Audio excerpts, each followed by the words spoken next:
네, 통일교 특검과 관련해서 경찰 수사를 지켜보자라고 했는데 이걸 갖고 국민의힘에서 정치 공세를 하는 것을 보니 적반하장도 유분수입니다. 지금 구속되어 있는 권성동 전 의원은 대선 자금과 관련해서 구속된 것입니다. 또한 통일교에서 사실상 공식적으로 윤석열을 대선 후보로 밀기로 그때 하고 또 실제로 밀었다는 것은 다 알고 있는 주지의 사실입니다. 이런데도 불구하고 우리가 절차적 효율성이나 여러 가지를 따져서 조금 절제를 하고 있었는데 우리가 아마 안 받겠다고 생각했는지 아까 원내대표께서 말씀하신 것처럼 계속 공세를 퍼붓고 있어서 기가 막힙니다. 여야와 지위고하를 막론하고 수사를 철저히 해야 한다라고 이미 대통령과 우리 당은 얘기를 한 바가 있고요. 그렇다면 수사 방식이 중요하지 않을 것입니다.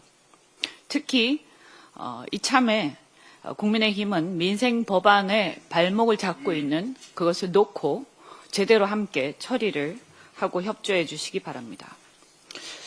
오늘 본회의에서 내란 전담 재판부법 상정되어서 내일 처리될 예정입니다. 국회가 민의를 대변해서 내란 전담 재판부법을 통과시킴으로써 내란 재판이 헌법 질서 준수를 위해서 얼마나 중차대한 문제인지 그리고 이것이 국민에게 얼마나 지대한 관심사인지 공식적으로 선언하는 의미가 있습니다. 한마디로 헌법 질서 수호에 있어 국회가 또 하나의 이정표를 세우는 역사적 의미가 있다고 할 것입니다. 13 이후에 내란 진압의 역할 국회가 해왔는데 세 단계로 진행되었습니다. 1차는 계엄 해제 결의고 2차는 내란 수괴 윤석열을 탄핵 소추를 이끌어내서 헌재에 넘긴 것입니다. 그리고 내란 수괴와 중요 임무 종사자들을 사법부 처리로 넘기고 사법부가 헌법 질서 준수라는 의지를 다 담아서 제대로 준엄하게 심판할 수 있도록 하는 그렇게 사법부에 우리가 본격적인 장을 마련하는 것, 이것이 바로 국회의 내란 진압의 3차 의미라고 생각합니다.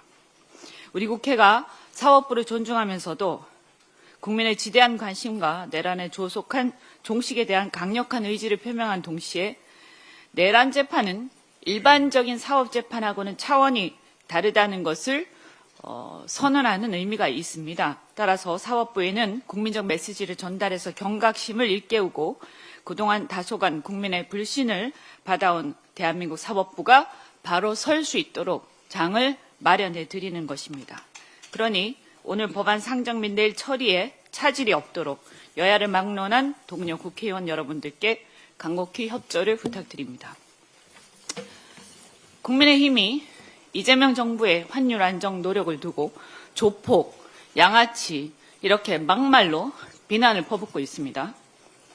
시장 불안을 함께 진정시켜야 할 공동 책임을 진 정치 세력이 오히려 외환시장의 불안정을 정치 공세의 장으로 끌어들이면서 시장 불안을 증폭시키는 이런 막대먹은 행동에 대해서 매우 유감스럽게 생각합니다. 어떻게 이렇게 할 수가 있습니까? 특히 국민의힘은 협조 요청과 강제 통제를 의도적으로 혼동하면서 국민들에게 사실을 왜곡하고 시장을 흔들고 있습니다. 국민의힘이 과연 대한민국의 정당입니까? 정신 차리십시오. 외환시장 변동성이 커질 때 정부가 금융시장 참여자들과 소통하고 협조를 요청하는 것은 국제적으로 통용되는 정상적인 정책 수단입니다. 계속해서 정치 공세를 하니까 그렇다면 그동안 어느 정권의 문제다라고 굳이 얘기하지 않았는데 굳이 따져볼까요? 지금의 고환율과 시장 불안의 구조적 원인이 어디서부터 시작되었습니까?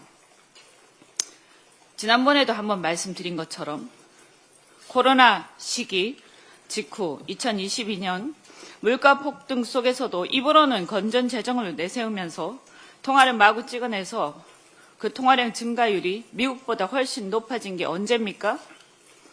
금리 인상을 하지 않고 나홀로 금리 인하 기조로 가서 한미 간의 금리 격차를 벌려서 지금 와서 어떻게 할 수 없는 상황을 초래한 것이 과연 어떤 정권 하였습니까?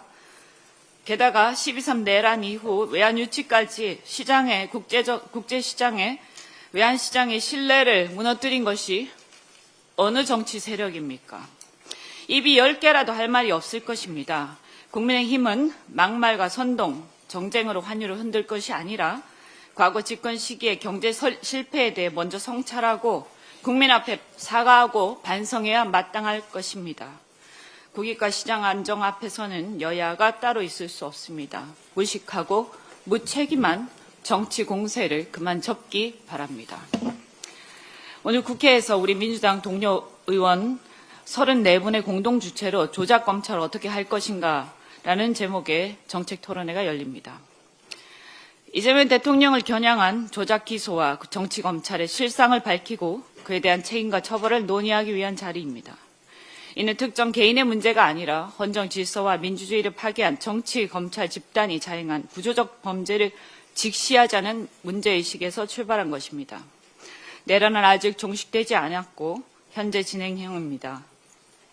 우리 민주당 정치검찰 조작기소 대응 TF에서 정치검찰을 상대로 4건의 고발과 6건의 감찰을 진행했음에도 불구하고 아직까지 단 한 명의 정치검찰 조작기소가 제대로 처벌을 받지 않았다는 것은 매우 심각한 문제라고 생각합니다. 특히 이재명 대통령을 겨냥한 수사 과정에서 정치검찰은 그 측근인 김용 정진상에 대해 녹취록까지 조작할 정도로 중대한 범죄 행위까지 저질렀습니다. 이는 단순한 수상 오류가 아니라 명백한 사법 범죄이자 권한 남용입니다. 김용 전 민주연구원 부원장 사건은 특히 상고심이 무려 11개월째 판결이 나지 않고 있습니다. 1심과 2심 판결이 검찰의 조작과 왜곡에 기초하고 있다는 사실들이 이미 적나라하게 드러났음에도 불구하고 대법원이 판단을 미루고 있는 현실은 국민들로 하여금 사법부의 중립성과 독립성에 대해 심각한 의문을 갖게 하고 있습니다. 대법원은 신속한 판결을 위해서 대법원이 정치검찰과 한몸이 아니라는 것을 증명하고 무너진 사법정의를 바로 세워야 할 것입니다. 오늘 토론회를 계기로 책임자 처벌과 사법 정상화로 나아가는 계기가 되기를 바랍니다. 우리 민주당은 집권 여당으로서 사법 정의를 바로 세우는 데 최선을 다하겠습니다. 이상입니다.